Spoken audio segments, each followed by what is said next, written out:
Welcome to The Gathering. This is a hallmark program for our Claremont Lincoln Masters in Ethical Leadership.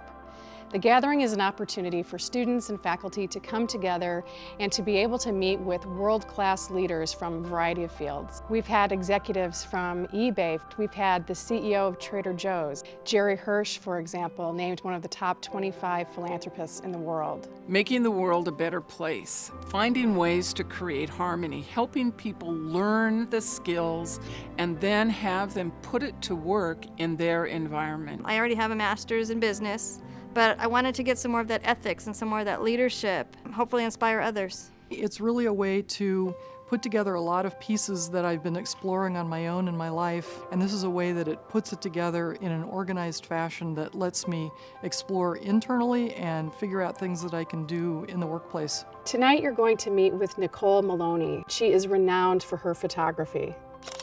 Every artist dreamed to be asked about their craft. My craft is photographic, artistic messaging. As a photographer, I love to photograph people. I love to be around people. I love to meet more people. What you're hearing is we need leaders who are better at relationships and operate with integrity. And our program does both. I'm just inspired to meet Nicole Maloney because basically what inspired her to do this kind of art. I'm really enthusiastic to hear about the program that she's working on right now in LA. I understand she's doing something with the mayor. She could do many things with her art, but what she does with her art is make the world a better place. It is such a pleasure for me to be able to introduce you to Nicole Maloney. Please help welcome her. We're going to ask Nicole a few questions, and this is really an opportunity for you to share with us whatever it is that you'd like to share. It's such a pleasure to be here. You're at a really special place. You can just feel it. So I'm just honored to be here with you. Thank you. Bless you. Our first question is, what do you do and why does it matter? I would describe myself as a photographic artist with a message. In short, working in the entertainment industry, you always phrase down to one sentence. I would say I'm shepherd fairy in female form legalized. It was my second career, but my first calling. As a photographic artist that wants to express and create every piece of art or creation with a message behind it. From my book Rare, that was published in 2008, to a current project OOMO, Adam Anyone. Each image, each piece, each creation stands behind a message of understanding the human spirit as one humanity. Why does it matter? I would say my work matters to me most because it's my passion. I love it. I get lost in it, and it makes my heart really happy. What is sacred to you? Oh, what a fantastic question. I would say my beliefs. I probably can't explain in black and white in a nice tidy little box what that is, but I know my beliefs are true to me, and that means more to me than anything in life. What is true to me means that not only do I believe that, but that I believe in myself, and that's the most real. I would say I hold that pretty sacred. What's the best advice you've ever received? Ooh, I think the greatest advice I've ever been given is trying versus doing. Just do it. Can I get up for a second? You can do whatever you'd like to do, Nicole. You're our guest. Will you try to take this phone from me? No, you took it. Hi, Nicole. Hi, will you Kathy, try? nice to meet you. Will you try to take this phone from me? Probably not. You're good. How about Diana? Will you try to take this phone? I'd love to take your phone. Okay, so you took it too. One thing I've learned in life is we can all try to do something, but in the end we actually end up doing it. And unless you actually do it, the trying isn't worth it. You all took it. You took it from me, so you actually did succeed. Unless you are a doer, unless you want to see the end goal and actually get it done, especially in the world of the arts, we are the first to be told, never follow through, always have, 1,000 ideas. I am a doer, get things done, and you'll succeed. Very good advice. That was fun. I haven't done that. My dad used to do that to us all the time. I haven't done that in years. Very good. Wise lesson from Dad. Yeah. Huh? When did an ethical decision cost you the most? When the city of Los Angeles signed on and commissioned me to launch OOMO, Out of Many One, a worldwide exhibition that confronts prejudice with tolerance and understanding.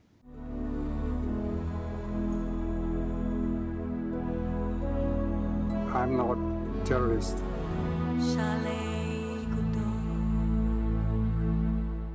One of the early discussions was, let's take this to Ad Council. Ad Council gives us free advertising throughout the nation.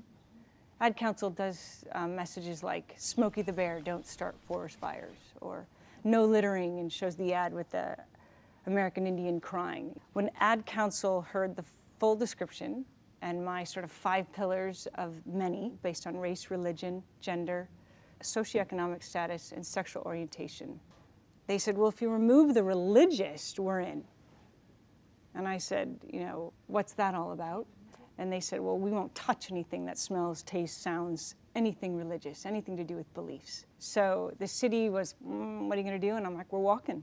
That was a hard walk to walk, because I thought it was over. The city doesn't give you any money to do anything, but Facebook has called, and they will underwrite and fund Nicole Maloney and UNO to come out to the world. So we're in a really good place. We're in a really good place. If there was one thing you could change in the world, what would that be?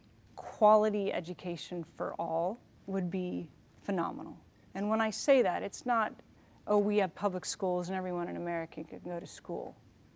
Well, have you ever seen public schools? We don't even take care of our teachers or our schools. 7/8 of the entire class can't even feed themselves and may not even get there. Teachers who don't even want to teach. When you give a child your commandment to do something and they don't believe they can get it done, if they believe you believe in them, they will get it done. There'll be kids out there drawn to want to make these discoveries instead of be bored or uneducated. So if we have teachers out there teaching children to love learning, to seek more knowledge for the rest of your life, I think this mess would start to actually better itself. So when I say quality education, I really mean education that holds students of all ages to a higher standard. We would change everything. I'm hoping we can engage in a conversation tonight and really not think that you have to only hear my voice. Do you see the OOMO program as part of a program in education fighting the bullying problem we have? You hit it right on the nail. I kept looking at the OOMO. Out of Many One became OOMO very quickly. And when we'd go into schools, immediately after recess, kids would come into the teacher and say, Miss Burgess, you know, Nicole was not acting OOMO-like on the playground today.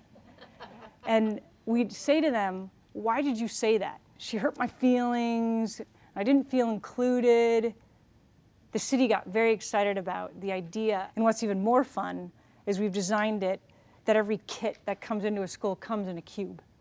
And so when people open it up, it's really fun and they get to actually interact with this cube structure. We are developing programs. Yes, that, will, can we say? Sure, No. go ahead. With Claremont Lincoln. That will actually create a curriculum for people of all ages. Facebook is very excited about digital cubes where we actually have screens that you will be able to walk up to them and they capture your face and put you on that screen. And if you imagine digital screens all throughout the world, that the kid in Berlin is seeing the kid in Compton. And then a mixture of faces could become one. Now we're connecting the world. Other questions? Yes, Kathy. I'm interested in if you're comfortable talking about a little bit more about your parents and about your background. Very tight-knit, close family. 2 lessons that both my parents, one from each, always taught us in our household was that stop whining. No one wants to talk to a whiner.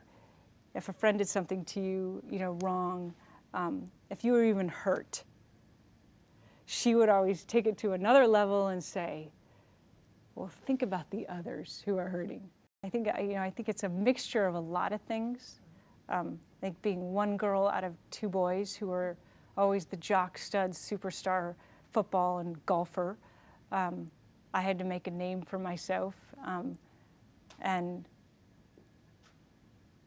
not only had to do it with tenacity and drive, but hearing my mom say, remember the others. I love photographing people, and I love meeting people. Having the curiosity to want to learn and understand people at the core, because that's truly where it comes from for me. But also really listening to someone else. I like to blow people away. I like to shock them with, wow, I'm really into you and what you're saying. If I'm able to give you a photo that afterwards, someone's asked me once, what is my favorite photograph? I said, it's when people say to me, whoa, I never have seen myself in this, and this was not the photograph I was thinking you were going to capture of me. And like I said, they're not always beautiful photographs, but I thought, wow, if there's some way that photograph really captured that heart in the observer to say, that's the soul of my baby, that's the soul of my honey, that's the soul of my man. I thought, I have been given this gift of having an eye. Well, your passion is so contagious. Let's give her a hand. She does something really special. She invites the viewer in to not just experience her art, but to ask deep questions and to imagine worthy dreams. Her goal and her inspiration is something that is what we need in this world. We need that wisdom because the world is desperate for harmony, for peace, for collaboration among peoples so that we can move forward.